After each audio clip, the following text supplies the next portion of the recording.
তোরে মারলো ছুঁড়ে জীবন জুড়ে ইট পাথর যারা, সেই পাথর দিয়ে তোলরে গড়ে প্রেমেরই মসজিদ। কোথাকার লাইন বলেন তো? এই লাইন চাঁদ রাতে আবিষ্কার করেছে আমাদের বিখ্যাত ঈদ সঙ্গীত রমজানের ওই রোজার শেষে শুনতে শুনতে। চাঁদ রাতে চ্যানেল পাল্টাতে পাল্টাতে যখন ঈদ উল ফিতরের ট্রেডমার্ক করা গানটা খুঁজে খুঁজে শুনছিলাম, খেয়াল করলাম এই লাইনটা তো এর আগে কখনো শোনা হয়নি। মাথার ভেতর খচ করে ঢুকে গেল। এটাই কবিতার শক্তি। গত 21 মার্চ ছিল একই সাথে ঈদ এবং বিশ্ব কবিতা দিবস।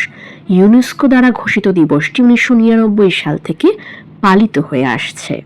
নজরুলের এই লেখা, যেটা একই সাথে গান এবং একটি আদর্শ কবিতা, যা আমাদের ঈদের সাথে এমনভাবে জড়িয়ে গেছে যেন মনে হয় এদেশে এর আগে কখনো ঈদ আসেইনি।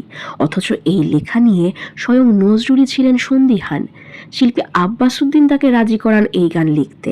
1932 সালে গানটি রেকর্ড করা হয় স্রোতের একদম বিপরীতে গিয়ে, কারণ তার আগে বাংলায় ঈদ স্পেশাল কোনো গান, কবিতা, সাহিত্য প্রচলিত ছিল না। এখন যেরকম আমরা 7 দিনব্যাপী 10 দিনব্যাপী ঈদ স্পেশাল প্রোগ্রাম লিস্ট দেখতে পাই টিভিতে, সেটার শুরুটাও হয়েছিল এই গানের হাত ধরে।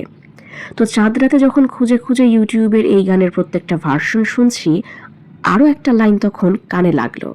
এই লাইনটাও এর আগে কখনো খেয়াল করিনি।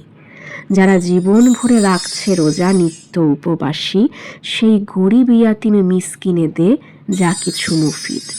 এখানে মুফিদ অর্থ উপকারী বা কল্যাণকর। বাংলা ভাষায় আরবি ও ফার্সি শব্দের মিশ্রণে একটি নতুন মাত্রা যোগ করেছিলেন নজরুল। আমি শুধু ভাবতে লাগলাম, এতদিন ধরে এই গান শুনে আসছি, তবু এই কথাগুলো মিস করে গেলাম কিভাবে। এর আগে আমার প্রিয় লাইন ছিল, আজ ভুলে যা তোর দোস্ত দুশ্মন, হাত মিলাও হাতে, তোর প্রেম দিয়ে কর বিশ্ব নিখিল, ইসলামে মুরিদ।